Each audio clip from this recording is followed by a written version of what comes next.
This is today's Nugget of Zen. Which came first? It's a silly question. You know what came first? Nature came first.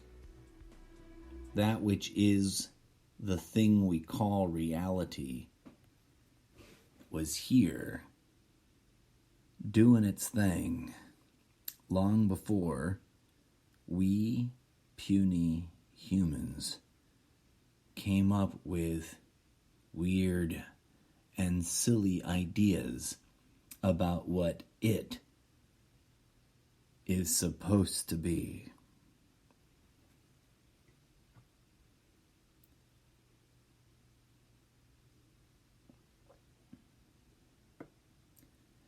This place we call reality is capable of doing what it does without us.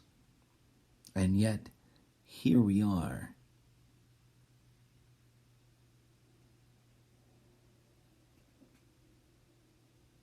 This thing we call reality, we like to think of as a thing that is separate from us. But in reality, nothing is separate from anything else. And we, the human species, collectively and individually, are an extension of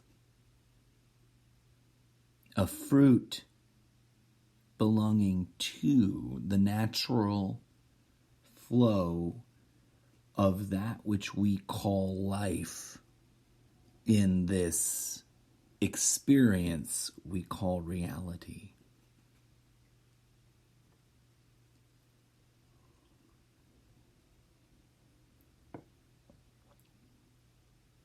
Our conditioned mind is a result of our ideation and self-conditioning. Our unconditioned mind is an expression of nature itself. We have, for quite some time now, oppressed, enslaved, ridiculed, marginalized, and tried to get rid of our organic and unconditioned mind.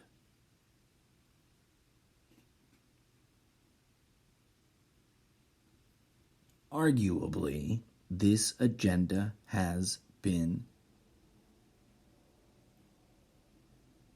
moderately successful.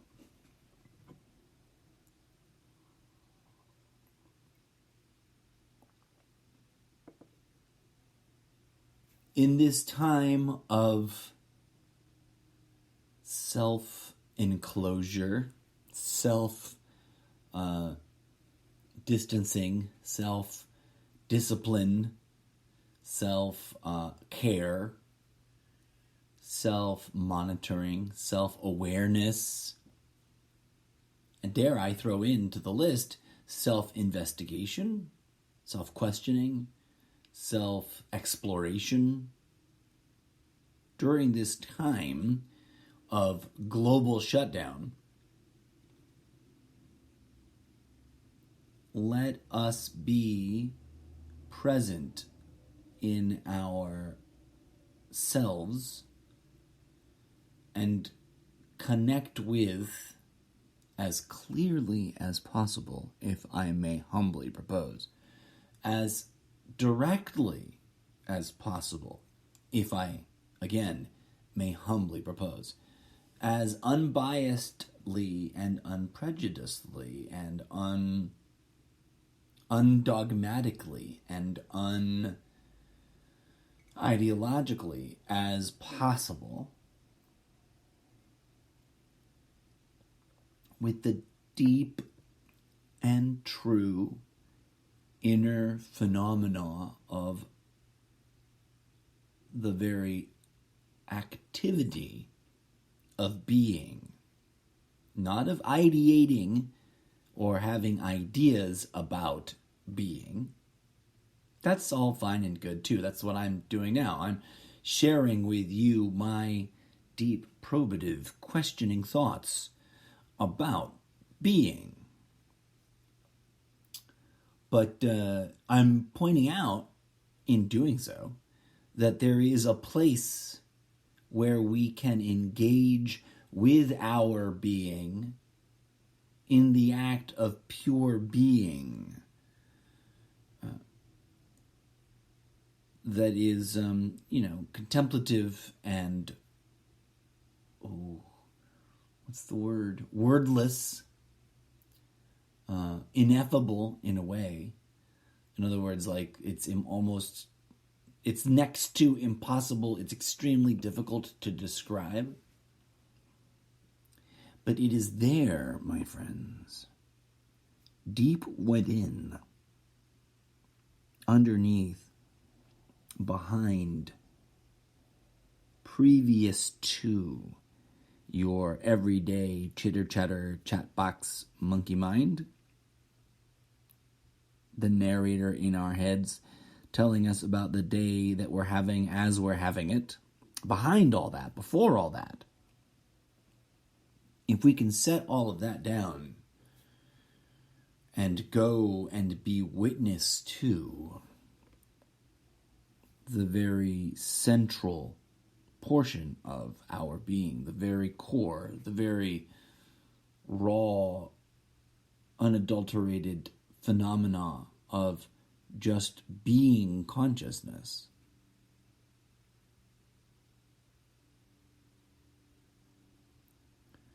There we can come to some,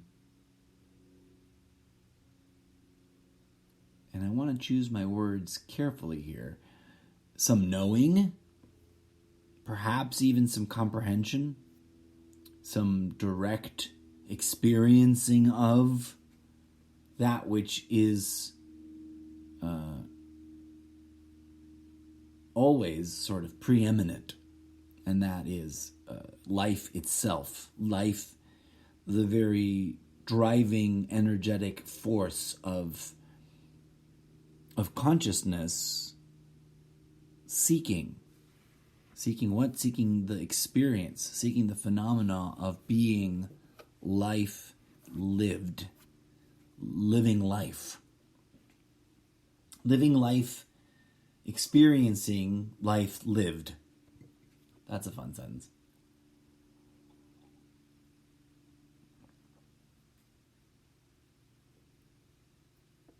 Today's daily nugget of Zen is this, and arguably some seek for this their whole lives, so many may not be ready to hear it, but our lives, as fancy or as humble as they may be, are overly complex in the view of that which is life itself, for it is eminently simple and is happening at a place deeper within than we generally allow ourselves to visit and investigate.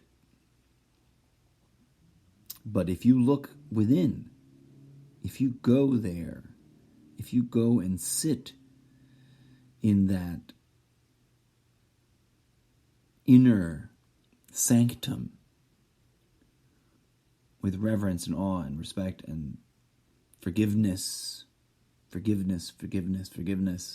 endless amounts of forgiveness for all those out there that are horrible and all the flaws inside that are horrible, and everyone, yourself and all those that you confront. If you can go to that place and lay down, set aside,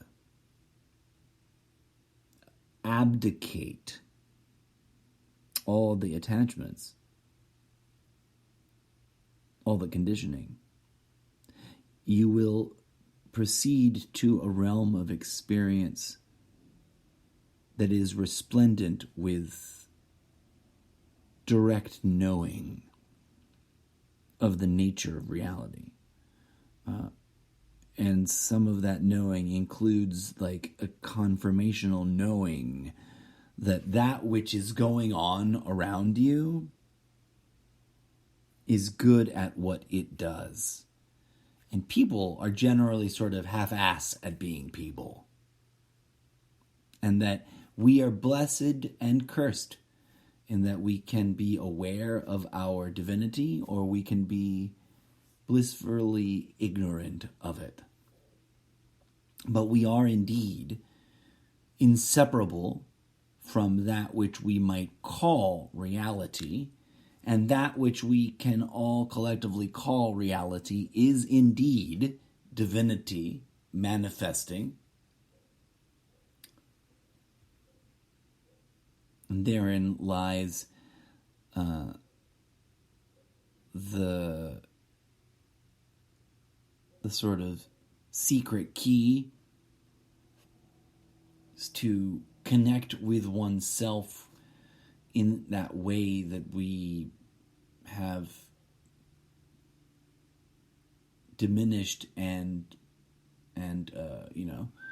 mocked and regulated and minimized to just as a way to manage stress. And that in that space, in that phenomenological center of the world that can only be accurately described as the place wherein you yourself experience that which we all collectively mean with the word me, quote unquote.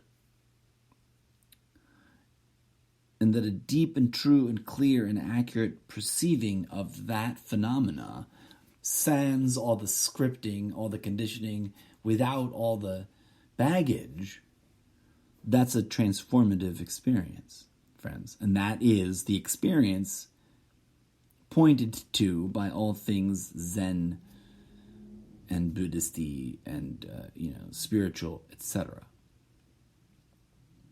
Because that phenomenological experience, once directly experienced, makes other positions untenable and goes a long way towards the effective healing of the hidden traumas that we are all coping with and working through and striving towards achieving healing on, that are part and parcel of this phenomena and this experience and this journey. And in that healing, well, therein lies the solution to many of our problems, right? Arguably. Should we get ourselves there to that collective engagement. And so, friends, I leave you to contemplate the nature of reality itself. And I'll wrap up this nugget of Zen today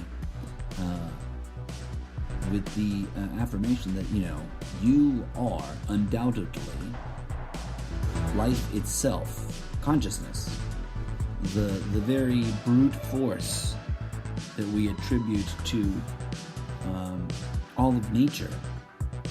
And you can experience that deep within you. And that experience in and of itself is revolutionary and worth having.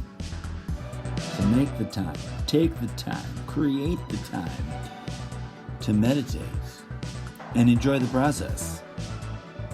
As always, thank you for tuning in. This has been your daily nugget of Zen. I have been your humble host, the incorrigible Mr. Zeppo. Tune in for more.